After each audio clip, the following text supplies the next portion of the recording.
guys from Yorkshire Peaches Therapies, and welcome back to another episode of Hop, Skip and a Jump. On today's episode, I'm talking to the wonderful Kerry from Howl School for Dogs. I met Kerry through Instagram. Her content was very engaging, very funny, and just really straightforward. It's always a privilege to connect with a like-minded professional who has the same ethics as myself, but he's also absolutely hilarious. So for this episode of the podcast, we talk about CRUFTS. We talk about some serious things, but of course it's me and Kerry, so there's quite a lot of silliness in it as well. I hope you enjoy this episode. I'm going to cut straight to it. Just scaling. We have the fabulous Kerry back for another round on the podcast. So, of course, we started talking about things that we're passionate about. And I said, I need to hit record. So here we are. Let's pick up that conversation again. CRUFTS. CRUFTS. Welcome. I was welcoming you to your own podcast then. Welcome, Yaz, to your podcast. Welcome you. It's like a fever dream is CRUFTS. It's okay, right. Let's start with a couple of good points before we dive into it, right? Mm-hmm. Okay, so I work with a lot of different companies, and CRUFTS is a central hub. From a business perspective, it's very fruitful for me to go to CRUFTS and do that networking. So that's one good point. The second good point is that crikey, how many years have I been doing it now? 4? This is my 4th year, I can't remember now. I work with the most beautiful company called FTISO. So FTISO is LED therapy. It's a pre-programmed device that is suitable for pet professionals like myself. So your kind of big boy lasers and your PMF mats and things like that, I leave to the physios, because although we do similar things, we're in different territories. So I use FTISO, it's pre-programmed, and it's also safe and effective for pet parents to be using at home if they wanted to get their own device. So my thing is I go to CRUFTS and I do a 1-hour demo with Lily. So I love taking Lily to work with me. There's a lot Is Lily a human or a dog? A dog, of course. Okay, super. Yes. Sorry if anyone has children. Sorry about that. No, that's rude. But we're really sorry if you we're have really sorry if you have children. No, sorry, that's so rude. I'm doing it again. Sorry. So We're so sorry that we were sorry then, and yeah, that we were so and now I'm sorry again, and now I'm so neurospicy. I'm just sorry. I'm so neurospicy. I'm going to be thinking about this at midnight and shit, I shouldn't have absolutely berated someone for having children. Lily is my dog, and Lily, she has her own, we call it the princess wagon. So she's only little. She weighs 6.5 kg.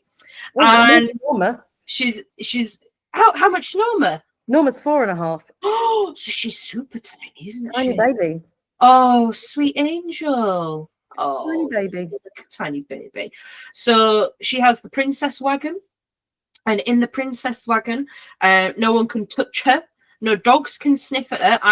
I've seen too many dogs at CRUFTS be stood on, have altercations with other dogs, be run over because the amount of, say, push chairs, or not even just push chairs, but the crates that are stacked and they're like on wheels. Yeah.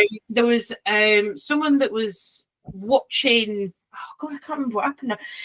Someone was watching, one of the smaller show rings, and their dog was laid down next to them. Yeah. And someone in an electric scooter, mobility scooter, ran over their dog's tail and just carried on going. So for me, I'm like, no one touches this dog. Like, I'm really strict about it. No one touches the dog.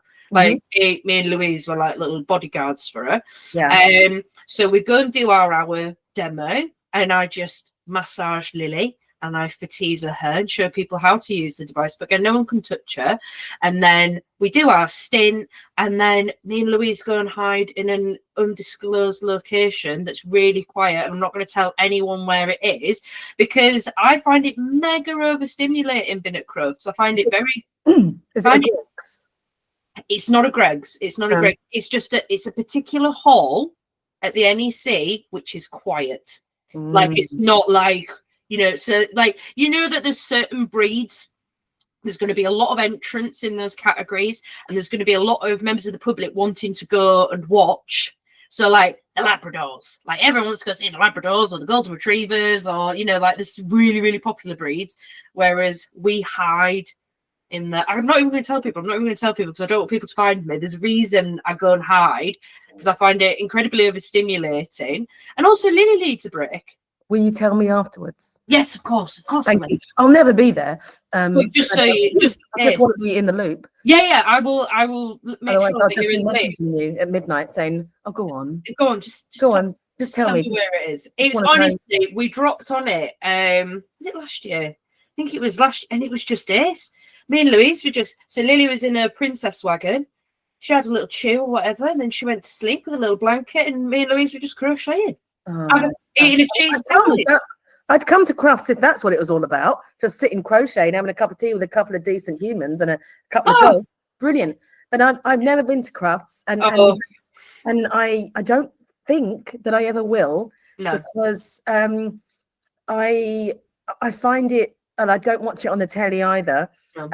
And I know that it's bad for business, and I should be up there putting my stall out and letting everyone know that I exist. But I just cannot cope with seeing all those dogs with those hideous grot.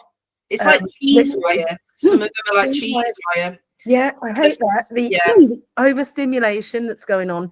And also, I think just the whole concept of dogs being entertainment is really, I find that really troubling. I don't like animals as entertainment in any way, shape or form. I know that some of the dogs are enjoying themselves there, and I know that there is there's good info about health and stuff like that, but then they let in the past a fucking Pekingese win best in, I don't know what it won, best in its best breed or whatever, I know, and this dog's like can't breathe, and I just think you have a fucking platform here where you could be really communicating to the wider general public around extreme breeding and all of these things, and instead you've done this.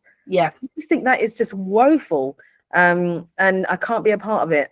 It's for me it is, I'd be telling a lie if I didn't say that I was very conflicted morally and ethically about it. I think for the kind of way that I spin it is for me and Lily, my main priority when I'm there is making sure she's okay. Totally.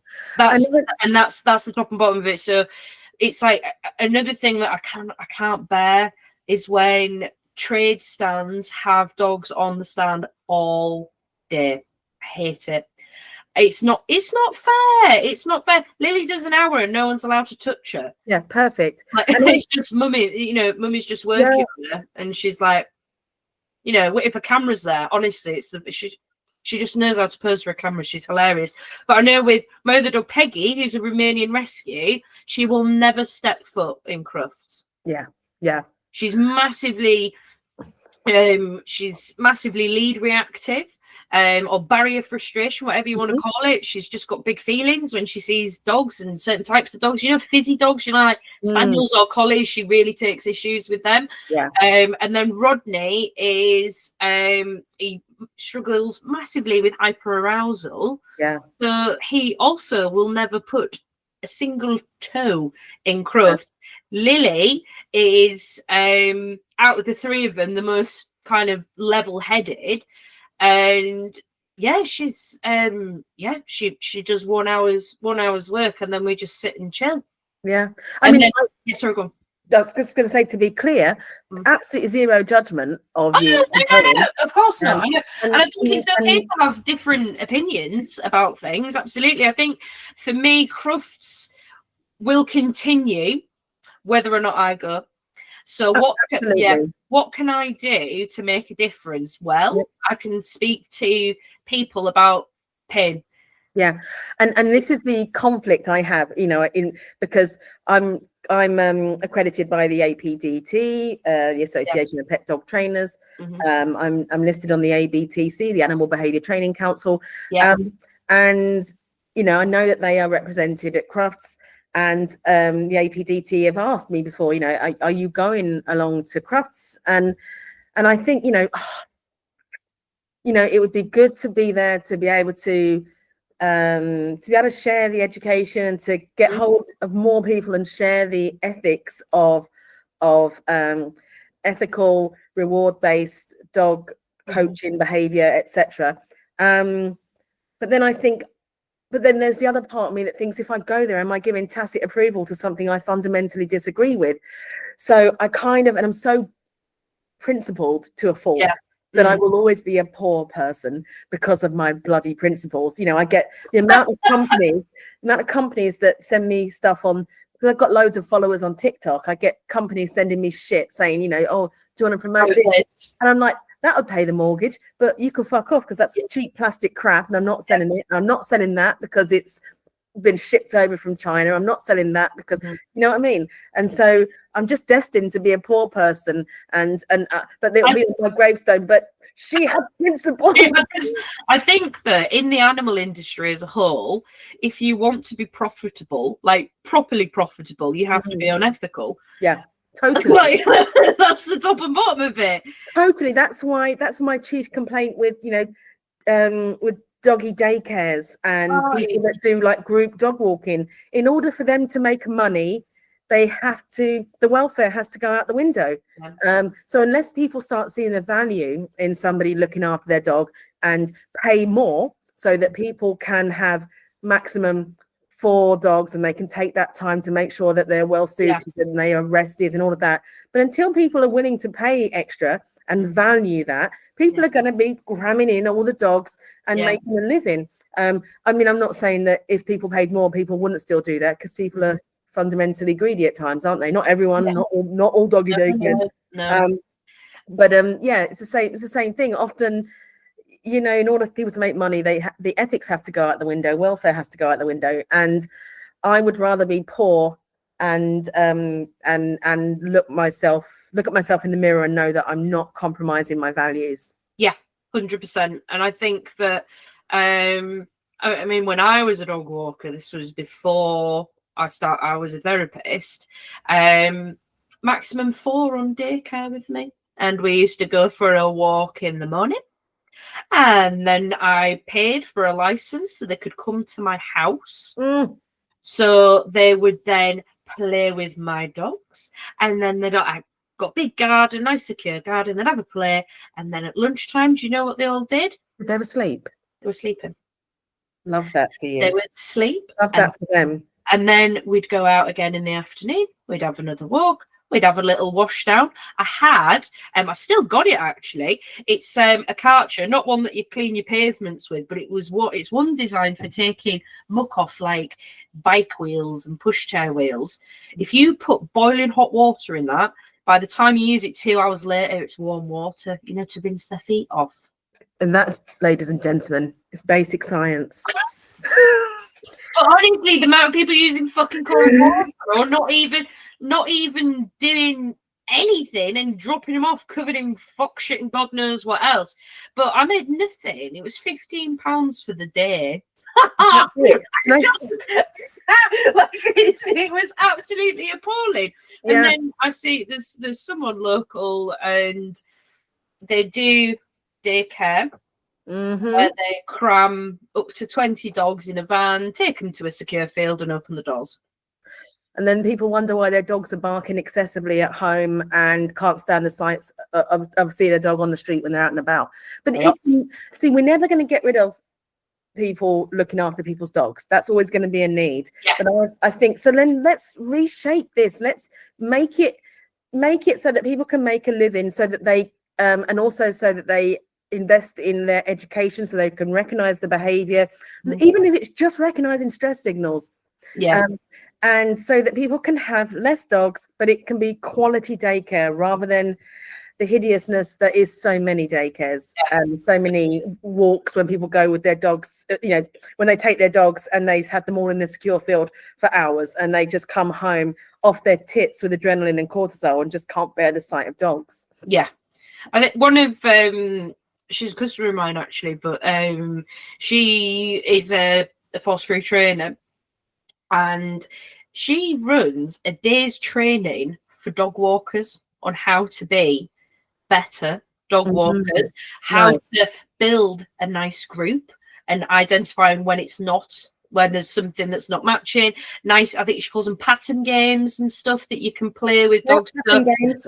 And I think, bloody hell, like if that had been available to me as a dog walker, I'd have sign me up. Sign me up. Yeah, I wanna know how I can be better. This Absolutely. Is it. But it's currently not a valued skill. No. And I can understand why it's not, because when I see people out walking these big groups of dogs, I don't see it often. Skill happening. I just see chaos and stressed dogs, and I'll be out walking my dog or whatever, or working with a client, and all I'm seeing is stress signals, shake offs, humping and shaking, humping, and then I hear hideousness where people say to me, oh yeah, the daycare or the dog walker told me that I need to get my dog neutered because they're humping, and I'm like, whoa. Do you know that humping is stress? Can be stress, it can be excitement, it can be over arousal, and it can be pain. So don't just think, right, we need to cut this dog's nuts off. And that what though, when I first started, you probably thought that. Well, didn't we all? I remember always thinking that when dogs, when we were growing up, we always had a couple of dogs, and one of them, when they were humping each other, and it was oh look, the dog's gay, he's humping another boy, and it's now I know, okay, actually I think the dog was a little bit over threshold for whatever reason. And actually, I wish that I'd known that, so I could have given that dog some help. Yeah, it's like with Rodney. He was neutered at 6 months because he started humping, and I went to the vet and I went, he's humping, and he went, we'll neuter him, that'll fix it.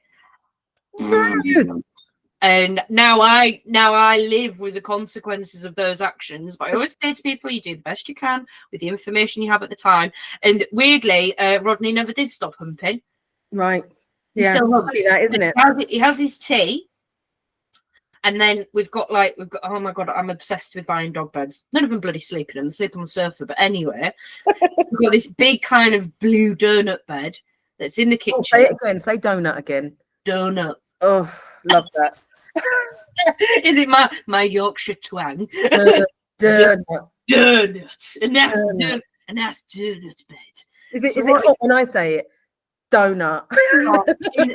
Instant wide on. Can't believe I just said that. I'm so sorry, podcasters. I love the phrase wide on. That's like, so funny. What a chronic wide on I've got. Chronic wide on. Jesus.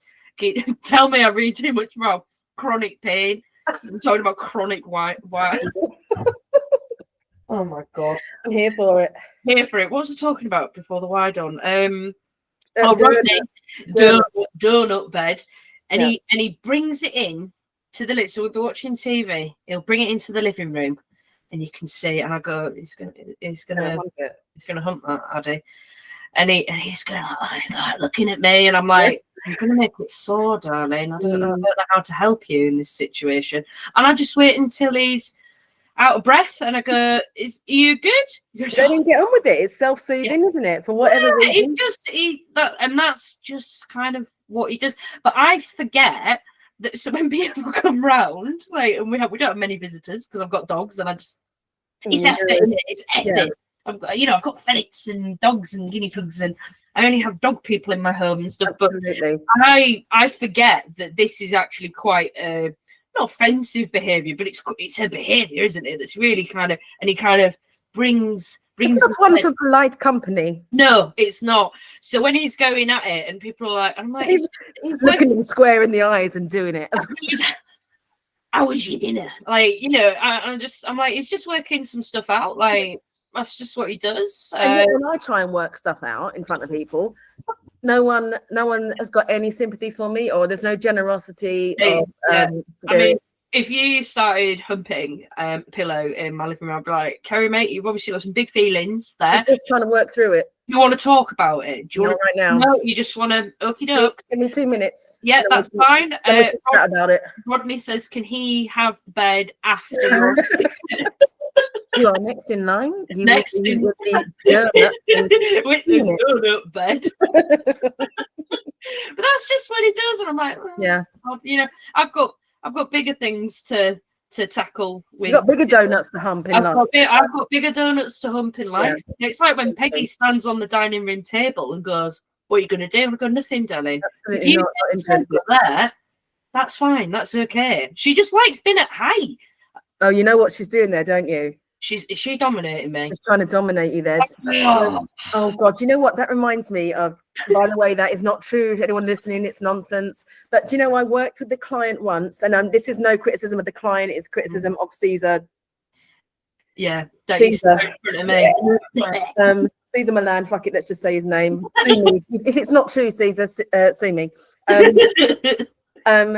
So she had a nervous dog, little Jack Russell, and she'd seen Caesar Milan saying that when a dog is nervous, they need to be up higher in order to feel more confident and to raise their feelings of, in the hierarchy. So this poor dog, she was putting the dog on a stool in the front room and letting the dog stand on the stool and going out of the room and leaving the dog alone in the middle of the room on this high stool, because she had been told by knobhead Caesar that this was going to help confidence. And I said to her, this is not your fault. You've been given fucking terrible information, but we're going to not do that anymore. We're going to do some free work setup. We're going to do some this and that, and we're going to do, and she was wonderful. She was like a sponge, and she was just taking it all in.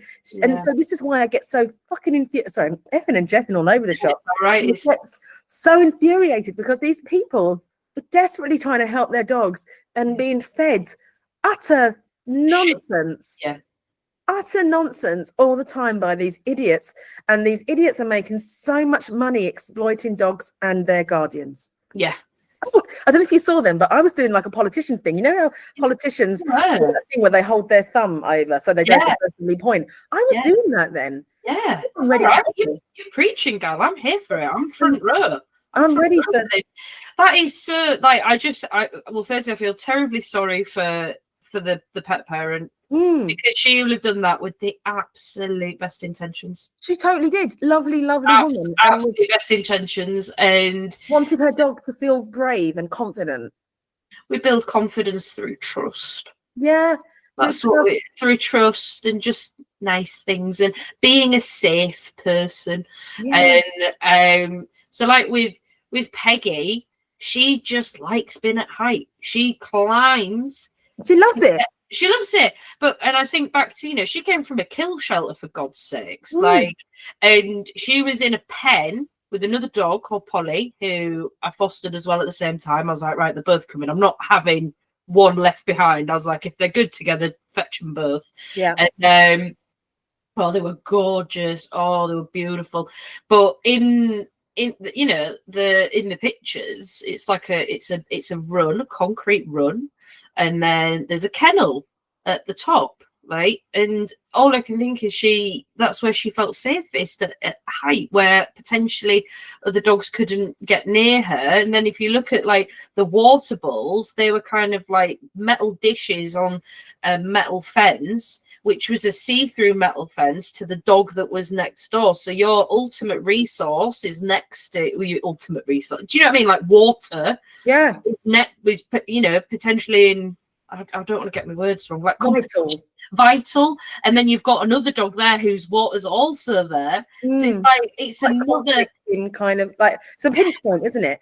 Is your Romanian rescue that you're talking about? Is this dog a shepherding kind of breed or a Carpathian shepherd, that sort of thing? She's definitely got shepherd in her. Like just the way she's got Coconut in her, and you can tell it by her tail. But if you look at her face and her big fat chops, we call her bobblehead because her head's so big and she's got these little dumpy legs. But she's definitely got some kind of Romanian shepherd breed in 100%. So there'll be an instinctual need to get to a higher position to be able to see what's going on, to get all the information. Like they would do if they were guarding the flock. It's really interesting comparing kind of like Rodney's behavior looking out of a window and her behavior looking out of a window. So Rodney, given the opportunity, It's like that, to the point he's nearly cross-eyed. Like, he's not having a nice time when he's just perpetually making himself massively stressed. Yeah. So we have a lot of window film up, right? Love that for you. Peggy. Always recommend that. Always love a bit of window film, right? Because I've got a massive fucking conservatory. So Rodney's like, oh my God, this is amazing. I'm like, all the windows. All the windows. So Peggy, her favourite thing to do, so our sofa's next to the living room window, and I've got a windowsill, and I've got net curtains, of course, because Rodney will, make himself go cross-eyed. Peggy, she gets up on the sofa and she's got quite a long body, like a corgi sort of body, and she kind of lays the front half of her body on the windowsill and moves the net curtain so she can just sit and have a look. And like her experience of looking out of the window, like, that's a nice time for her. She's having a lovely time. Yeah. I'm all right, darling. She's like, yeah, I'm just keeping. All right, okay, that makes you happy. Same with Norm. She loves it. Loves having a little look out the window, but she can remove herself from the situation. And she goes, oh, I think I'll have a little drink, and then I'll probably go get that toy and chuck it, and then maybe go lie down for a bit. Whereas Rodney, he'll just stay there, and he can't. He's tense and he's not enjoying it. He's not having a nice time, and I try my best not to kind of put these kind of like, I think they're feeling like this on the dog, because it's more complicated than that. But from what I've seen with them two, looking out the window means two different things. I think Peggy looking out of the window is, like you said, fulfilling that genetic desire to have a look around. Rodney's just panicking. Well, yeah, she'll be watching it in a kind of in the role of an observer, just taking it in, whereas he's anticipating something, isn't he? Yeah, so it's not and he's I was going to say about Peggy then. Oh, so say someone comes to the door, Rodney, it's like the wall of death, and he's running around. It's like, whoa, it's really, and Peggy will go, blah, blah, blah, blah, blah. And then I'll go, thank you, everyone. Thank you for protecting the house. And then just do a little scat fade. And Peggy goes, oh, right, what we've got on today, Mum. And then Rodney's like, Mummy, did you hear that someone's at the door? It's fine. I've been running around and I've told everyone. The glasses fell off. I dropped them on Norma. She's upset. I'm so sorry. Darling. Look at her dominating you, sat on your knee there. I know. I'll probably put a prong collar on it in a minute, just to bring her down a peg or two, because she needs to learn. She needs to learn, and the only way one learns is through prong, force, fear, pain, and prongs. Yes, predominantly prongs. Mainly a prong, definitely. Completely. I've just realised strayed from our initial thing, which was about CRUFTS and cheese wire leads. God, we have, haven't we? We have. I don't even know where we've gone. Into the end. No. It's such a wonderful adventure. But yeah, CRUFTS. If CRUFTS would start advocating for health over appearance, yes. If they would start advocating for use of ethical equipment rather than a cheese wire lead like that. Specific, the types of leads that they have. So I was watching, oh my goodness, was it the Akitas? I think it was the Akitas, and I think they were on like a flat. They were on a collar. The lead that they had was like a red, like a rope sort of thing. It had like this great big tassel on it and like gold thingy on it, so that must have been thingy of the breed. And then whippets tend to have the cheese wire, like the chains, like a very thin chain. So it's like, it's very much breed specific. There's like different trends or fashion and how they, and I don't know who makes those rules. As much as CRUFTS is an absolute ball ache, for me it is a necessary evil. There's a long way to go with CRUFTS, but when I was obviously working with Fatiza last year, and they get sent like information about, okay, these are the general rules and this is what you stand, this is how you set up. And they got an email, I think it was like 2 or 3 weeks before CRUFTS, and it said, no breeds with exaggerated features are allowed on trade stands. So like influencers. So I was like, have a little look at this list, see what, and it was everything. Mastiffs, St. Bernards, Daxies, Basset Hounds, Pugs, Boston Terrier, English French Bulldogs.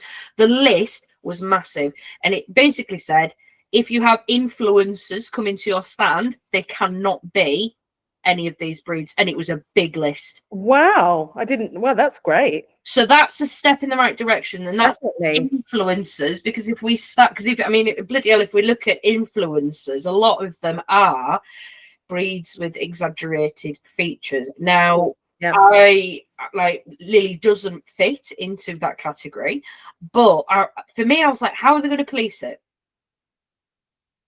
Yeah, they're not really going to police it. I mean, for me, what should happen is every ring. So you have lots of little rings, and that's how they decide the best bitch, the best dog, best in breed, or best pup, best veteran, and whatever that fucking looks like. Exactly. Yeah. What does that look like? What does that look like? Because that's lame. That dog is lame and it just won. But okay. Yeah. And also, let's move away from judging someone by how they look, and rather most resilient dog, most confident, most temperament and health dog. Like there was a oh god, was it Chow's? And me and Louise was sat crocheting, and I was like, oh, I think something's starting here in a minute. It looks like people are lining up, so we'll have a look. And then, oh my god, I was seeing hyperextended hocks, hypermobility in the ring. I was going, oh my god, this is horrific. Jesus Christ, look at this. And then this dog was went for the judge, and they took the teeth, and he ended up placing. I was like, ow. That dog's incredibly stressed. Some of the dogs, I'd say quite a small proportion of them are right, this is just it. Whereas there's dogs that just rock up and they are so incredibly stressed. Panting excessively. You see all the shake offs. Yeah. And I see wankers doing lead corrections with them. And I think, oh yeah. Oh god. You're making your name off this dog. You're making money off this dog. Oh yeah. You're exploiting this dog. Because don't hurt them. People go to CRUFTS we'll take the dogs to CRUFTS in that sort of environment to get the name get the title on the pedigree. Yeah. And then what are you going to do with it? You're going to breed, aren't you? And make some money off that dog's win. Yeah. Again and again. And I think so when you look at the handling in the ring, the dogs that move, so some of them, it's not often that I see a dog that I think is completely sound conformation wise and the way that they're moving. But I know that if you have a shit handler who is applying those correction or has that lead like this, and the dog's like that because they're so concerned about keeping the head carriage up, what they don't realize is that if you soften your hand, and if the dog is used to the ring craft, they will just look beautiful and they will glide. If you're constantly correcting at this end, you're fucking up the gate for the rest of the dog. They're not going to be able to move properly if they can't fucking breathe. So it's you're being silly. You're actually being quite silly. Well, exactly. I often talk about that when I'm working with dogs, that are struggling walking down the street and the human has the lead really tight, which, it feels like that should be the right thing to do, because you've got greater control. But I always say, I want you to see what happens when you loosen that lead. So there's a nice smile in the lead. Yes. And see just how more relaxed and confident your dog feels when they've got freedom of movement. And they can have that little sniff. It makes such a difference. Yeah, it's you have to remember, why are you going on that walk? Are you going on that walk because you have to? You think you have to, or are you doing it to provide enrichment to your dog's life? Yeah, when it starts becoming like a chore on the list, I've got to put the bins out, I've got to hoover, I've got to walk the dog. Yeah. Then you need to take a step back and think, whoa, this isn't a chore. This isn't an item on my list. This is my dog's life. This is our time together. This is 15 years, 15 summers, 15 winters approximately with your dog. Don't think of it as being a chore. No, I've never thought of it about the amount of summers and the amount of winters that you get with your dog. That's for Kerry. Really good. Okay.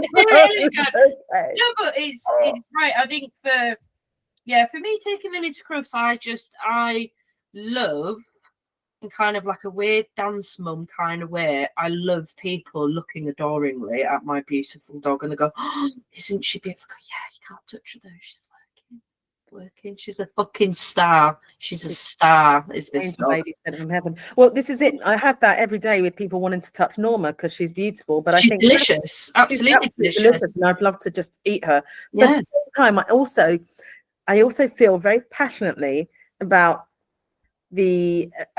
just this constant obsession we have with people's beauty and their appearance, even extending that to animals. And I think so she's more than, yes, she's gorgeous, but she's more than that. She didn't actually have anything to do with any of what she looks like. As much as I adore you, Norma, you have nothing to do with that. But everything that she is inside is total Norma, and that is what is so brilliant about her. Her character, her personality, her resilience is just fucking amazing. Love that.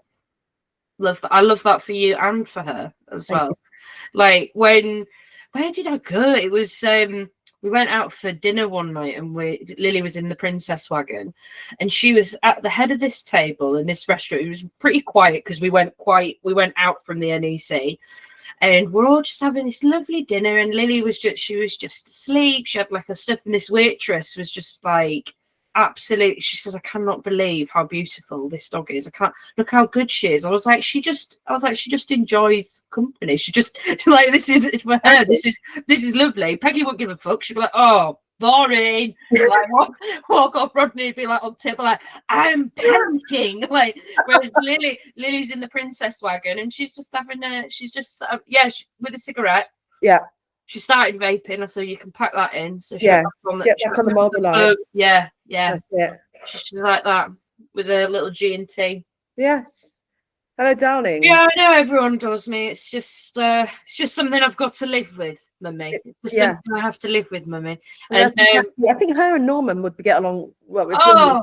If Norma liked other ladies, then they would get along famously. But yeah, they're very similar because Norma similar spirits. She just happily will sit somewhere just watching everyone and just like you say with that little sticky, and she's just like, I'm loving all of this, don't touch me. Bring food, sure, and keep it coming. Oh yeah, absolutely. Don't touch me. Yeah, I'm just enjoying the show. And I think it's very important we advocate for, I mean, not just for the absolutely fucking stunning dogs, but for all dogs that even the ugly ones. Even the fucking ugly ones. I mean, I'm yet to meet an ugly one. Actually, no, tell a lie. On oh my god, Wolverine and do you know which one I'm on about? And it's Wolverine and Deadpool. It's a dog called Maggie, and its tongue like hangs down here, and it's got like no hair. I'm like, I mean, you are a bit ugly, but you like, I just feel fucking sorry for you, mate. Like, I don't like. Someone actually messaged me the other day on social media and said, "Oh my god, my dog looks so much like your dog." Oh no! I was like, get fucked. Your dog looks absolutely nothing like Norma. Norma is fucking heavenly. Your dog is cute. I love your dog, obviously, but that is where it ends. They do not look like each other, and I think you've never, never grace my DMs again. Exactly. I will call the law. Take that name out of your mouth. Be gone. Be gone before I call the authorities. Before I call the authorities, you'll hear from Norma's solicitor. Absolutely. By tomorrow, because this is ludicrous. Ludicrous behaviour. It's outrageous. Outrageous behaviour. So yeah, CRUFTS. I always say it's the very best of the dog world and the very worst. Yeah, and I would say one day I hope to be able to come along and revel in the ethics because I want to get my business out there. I just need it to happen faster, Crufts. Come on, guys, I'm rooting for you. Yeah, another 10 years. And I'll be there. Yeah, I think the round robin that they sent about the no exaggerated features, I was like, bloody hell, that's fucking bold for them to say that. Now let's apply that to the ring. Now let's apply that to handling. Now let's apply that to, I think that there should be like, I mean, we've got enough vet students or vet nurse students that someone with some kind of medical background is on every single ring to watch for ethic. I mean, God, I was going to say watch for ethical handling, but some of the fucking handling I see in the veterinary profession is, but if that, just some things where people are held accountable to bad handling, people are held accountable for turning up with a lame dog, just something. If it was, they partnered with the vet schools or something like that, and expose, the students to lots of different dogs and handling, and standard for dog handling as well as the standard for the breed, because and in my idea of CRUFTS would be, in a dream world, it would be like TED Talks. There'd be no dogs there. It would just be wonderful lectures and like a variety of different things. Maybe it'd be a whole weekend thing of, but like just like the best of the best people from all different things, and it would be and it would just be fantastic. And shopping, all the stands, all of the things like that. You can buy all the stuff, all the products, but dogs can't come. That'd be lush. And then I'll be there. I mean, I don't want to like burst your bubble. I mean, maybe. I mean, who am I to dampen your dream? But we can. It's something we can strive for. Maybe. But the shopping is bloody good at CRUFTS. But I want to get there and do the shopping, but I want to do it without having to stab my eyes out. So you're gonna see dogs that are stressed, even if you just stick to shopping. Like, I can't even walk down the street without going like, don't do that. Oh no, fucking blinkers on sometimes. Because even just walking through this, like I don't go shopping until the Sunday. So Adam, my husband, drives down to Birmingham to pick Lily up on Saturday, and she goes home. So she only does 3 days, and then Sunday is my shopping day. So she doesn't. So I don't shop when Lily's there, because Lily won't go fucking shopping. She's like, shit that. See, Norma, however, she loves it. Enjoy the shopping. She loves, if she's being held, she loves to see everything that's going on. She just finds it very enriching. She quite enjoys it. And as long as every now and then there's a little something, she lives in hope that one of the stalls will be. Because she likes going to a market. As long as I'm holding her, I won't let her walk through because she'd get kicked and trod on. And I wouldn't take her if I thought for a second she didn't enjoy it. But yeah, I'll take her to a market, and she's like, yeah, I like this, Kerry. This is good. Lily likes to be on the move. She likes to be moving. Whereas if I'm shopping, she can get a bit like, and she squeaks, and I'll go, what's the matter, darling? And I go, are you just all right? Okay, are we going to have a drink? Yes, exactly. She's just an icon. She's just an icon, and I'm just at her whim, whatever she wants. Someone came at me actually for having her in a pushchair. Honestly, what's your problem with it? Don't be nice to that dog. How dare you advocate for that dog's space? How dare you, fucking horrible woman? Yeah, they said that dogs shouldn't be. What was it? Dogs that are in pushchairs should be disabled or ill or something like that. And I was like, all right, okay. Lovely. Thank you for your input. So I'll pop that into the special file of good advice. I love that. That. Never to be looked at again. Never to be looked. I'm gonna burn it. Thank you so much, though, for taking time to bring that to my attention. Cutie. Listen, I think we've absolutely gone over that half-hour mark again, because you are so goddamn wonderful to speak. You are so much fun. I've loved every minute of this. I have also adored it. Kerry, if people want to find you on your socials, where do they find you? So if you are on Instagram, it's Howl HOWL.school.for.dogs, Howl School for Dogs. And if you're on TikTok, just look up Howl School for Dogs. Same on YouTube and Facebook. You'll notice it's me because there's a yellow background with the word howl written in which may or may not have been done in the style of Ralph Steadman from the Hunter S. Thompson books. Kind of, you'll see it. If you know that style, you'll see it. Splodgy, ink splodges, Howl School for Dogs.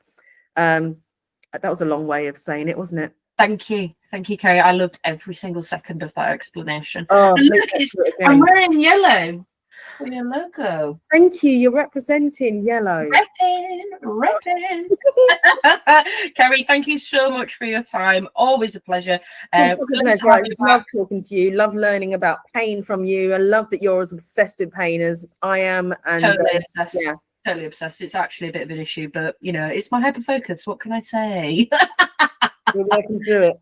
Thanks, sweet pea. There you have it, folks. That's mine and Kerry's very chaotic rundown of what it's like being at CRUFTS, some of the ethical conundrums that I come across as someone who attends CRUFTS, and we also talked through Kerry's struggles about how she potentially isn't ever going to make it to CRUFTS.